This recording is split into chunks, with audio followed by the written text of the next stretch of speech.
Welcome back to 4K Tech. Today I'm going to show you how to fix your flickering Samsung TV.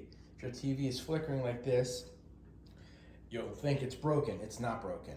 So what you want to do is you want to go into general. It's going to be really hard to see its settings. So you want to hit the home button on the remote control, the home button here. At the very bottom, you're going to go into settings. Once you go into settings, you're going to see something that says ambient light detection. You want to shut that off, and then your TV will be fixed. Why it does this, I have no idea, but just shut it off and your TV will be brand new. I hope this helps. Thanks for viewing.